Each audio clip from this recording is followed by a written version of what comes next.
राधे राधे दोस्तों, कैसे हैं आप सब। दोस्तों आज मैं आपसे बात करने वाला हूँ एक हिस्टोरिक डेवलपमेंट के बारे में, जो कि है बुलेट ट्रेन को लेकर के। इंडिया में चलने वाली बुलेट ट्रेन के ट्रायल्स यहाँ पे जो है स्टार्ट हो गए हैं और सबसे पहले इन ट्रायल्स को जो है खुद जापान के अंदर किया जा रहा है। दोस्तों हम सब ये बात जानते हैं कि मुंबई से लेकर अहमदाबाद के बीच में एक हाई स्पीड रेल कॉरिडोर को बनाया जा रहा है, जिसका जो प्रायोरिटी कॉरिडोर है यानी कि सूरत से लेकर बिलीमोरा तक, वो जून 2026 के अंदर जो है इनॉग्रेट होना है। और अभी तक हमारे पास उसके रेक्स अवेलेबल नहीं आए हैं। और रेक्स किसको देने हैं? रेक देने हैं यहाँ पे जापान को। जापान यहाँ पे जो है पूरी जो बुलेट ट्रेन है हमको जो है देगा। अब लगातार बुलेट ट्रेन की अलग अलग सीरीज़ होती है और शुरुआत करने के लिए हमारे पास इंडिया में अभी E3 सीरीज़ जो है बुलेट ट्रेन आनी है। उनको जो है यहाँ पे जो हाई स्पीड रेल कॉरिडोर बनाया जा रहा है मुंबई अहमदाबाद, वहाँ पे चलाया जाएगा। अब दोस्तों इस बात में कोई दोहराई नहीं है कि वर्ल्ड के अंदर जापान जो है वो लीडिंग मास्टर है बुलेट ट्रेन बनाने को लेकर के। उनसे बेहतर टेक्नोलॉजी किसी के पास नहीं है बुलेट ट्रेन की, और उनका एक वो मास्टर क्राफ्ट बन चुका है, ठीक है। लेकिन जो बुलेट ट्रेन्स बनाई गई है जो जापान में चलती है, चाहे वो E3 हो, E5 सीरीज़ हो, ये सारी जापान के टेम्परेचर, वहाँ का जो ज्योग्राफिकल कंडीशंस है उसके हिसाब से डिज़ाइन की गई हैं।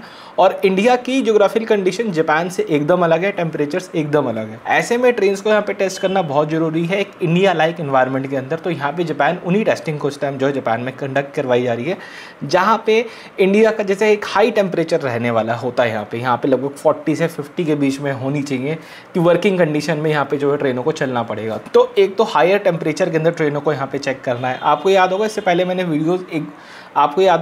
एक वीडियो बना के मैंने आपको ये चीज़ बताई थी कि जापान ऐसा करेगा।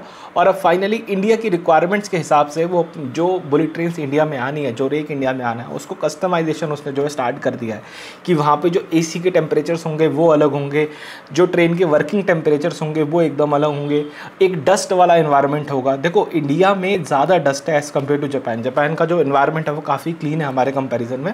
तो एक एडिशनल डस्ट वाले इन्वायरमेंट के अंदर बुलेट ट्रेन को यहाँ पे जो है चलना पड़ेगा, इसकी भी टेस्टिंग यहाँ पे करनी ज़रूरी है। तो इन सब चीज़ों की टेस्टिंग एंड ट्रायल्स करने के बाद जापान जो है यहाँ पे रेक्स को शिप कर देगा इंडिया में। अब इंडिया में भी जब ये रेक आएगा तो बाय फ्लाइट नहीं आएगा, ये बाय शिप आएगा। और वाया शिप आने में टाइम लगेगा, आप मान के चलो 1-1.5 महीना या उससे भी ज़्यादा का टाइम लग सकता है कि इंडिया में वो पहुंचेगा। इतने में हम लोग जो प्रायोरिटी कॉरिडोर है उसके फाइनलाइजेशन पे काम करेंगे, और उसके बाद कहीं जाके पहला रेक आके समझ में आएगा कि हाँ, एक रेक को प्लेस करने के बाद जो पूरा प्रोजेक्ट है, उसका जो पूरा इंफ्रास्ट्रक्चर है वो किस तरीके का दिख रहा है। देर आफ्टर इंडिया में उसके ट्रायल स्टार्ट होंगे और बहुत सारी चीज़ें करने के बाद लगभग आप मान के चलिए कि जून-जुलाई 2026 में प्रायोरिटी कॉरिडोर के अंदर यहाँ पर जो है बुलेट ट्रेन को शुरू कर दिया जाएगा। तो एक बड़ी ही कमाल की खबर है यहाँ पर बुलेट ट्रेन को लेकर के। इस वीडियो को दोस्तों इतना रखते हैं, मिलते हैं आपसे बहुत जल्द एक और वीडियो में। राधे राधे।